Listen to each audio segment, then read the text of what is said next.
tak mau hidup seperti dulu lagi. Ku rindu melayani, ku rindu jadi berkat.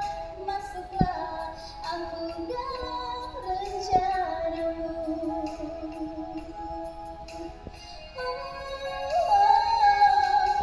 Ku serahkan hidupku dalam tangan-Mu Tuhan.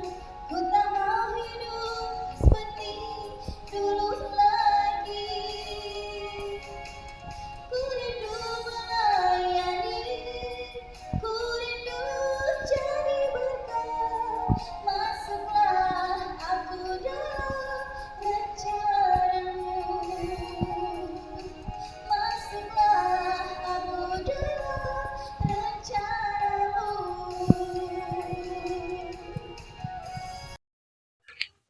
Mari kita sama-sama tunduk kepala dan kita berdoa. Bapa dalam kerajaan surga, kami akan belajar lagi firman-Mu, diberkatilah kami, dalam nama Tuhan Yesus kami sudah berdoa. Amin. Pelajaran pada saat ini berjudul mengenal Uriah Smith. Ayat tema, tetapi Injil harus diberitakan dahulu kepada semua bangsa. Markus 13 ayatnya yang ke-10. Nah, Uriah Smith dari tahun 1832 sampai 1903, nah dia menjadi salah satu penganut gereja Masih Advent hari ke-7 yang terkemuka dalam menyebarkan denominasi tersebut ke seluruh dunia melalui media cetak. Ia mengalami awal yang cukup sulit. Nah, di usia muda ia harus diamputasi pada kaki kirinya di antara paha dan lutut. Nah, itu tentu sudah sangat buruk. Tetapi lebih buruk lagi, operasi yang berlangsung selama 29 menit itu dilakukan di meja dapur keluarga tanpa anestesi. Nah, yang bisa menghiburnya hanyalah tangan ibunya. Mungkin kebanyakan dari kita tidak memiliki konsep yang jelas tentang apa artinya hidup di masa lalu yang dikatakan indah. Ibu dari Uriah Smith menjadi penganut ajaran Millerisme, dan anak laki-laki itu dibaptis oleh seorang penatua penanti kedatangan Kristus pada musim panas di tahun 1844. Harapan bulan Oktober 1844 sangat mengesankannya. Tetapi ketika Yesus tidak datang, ia meninggalkan ajaran kedatangan Kristus yang kedua itu dan mulai mempersiapkan dirinya sendiri untuk mendapatkan tempat yang baik di bumi. Kekhawatiran surgawi yang disoroti oleh para penganut Advent semakin surut dari visinya. Usia 16 tahun, ia masuk ke Phillips Academy, Exeter, di New Hampshire, salah satu sekolah menengah swasta paling bergengsi pada masanya.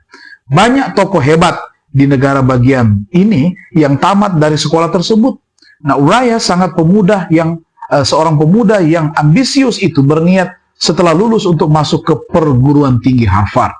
Ia bercita-cita menjadi guru di salah satu sekolah tinggi terbaik di negeri ini, dan tentu saja ia memiliki kemampuan untuk peran tersebut. Namun, Tuhan memiliki rencana lain untuk anak muda yang pintar ini.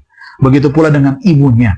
Dalam bacaan kita, di 29 dan 30 Maret, kita telah melihat bagaimana saudara perempuan Uriah, yaitu Annie Smith, yang telah dituntun Adventisme melalui doa ibunya, serta mimpi yang diberikan kepada Annie dan Joseph Bates, dan melalui kegiatan penginjilan Bates yang agresif. Annie bergabung dengan penganut Sabat 1852, dan setelah itu Uriah yang berbakat itu juga mendapatkan pengaruh dari kakaknya. Akhirnya, September 1852, pemuda yang berusia 20 tahun itu setuju untuk menghadiri pertemuan Advent. Dan di sanalah ia mendengar James dan Ellen White menjelaskan alasan terjadinya kekecewaan di tahun 1844, serta keyakinan akan Sabat hari ke-7. Dibutuhkan waktu lebih dari 2 bulan pendalaman intensif tentang topik tersebut. Nah, titik kritis datang pada Desember 1852. Dengan kematian ayahnya, dihadapkan dengan kenyataan hidup, Uriah menyerahkan dirinya sepenuh hati kepada Tuhan yang akan menggunakannya dengan luar biasa. Tuhan, betapa kami berjuang melalui penyerahan diri sepenuhnya kepadamu. Tolonglah saya hari ini untuk menyerahkan diri sepenuhnya kepada tujuanmu. Pakailah saya, Tuhan, untuk menjadi berkat hari ini juga. Kita berdoa. Terima kasih Tuhan, kami boleh belajar lagi firman-Mu, dan hari ini ketika kami mengawali dengan Tuhan, kami mau berjalan bersama dengan-Mu, berkatilah kami. Ya, di dalam segenap tugas pelayanan kami serahkan ke dalam tangan kasih-Mu. Berkat surga akan menjadi bagian semua umat-umat Tuhan yang sudah sama-sama beribadah pada saat ini.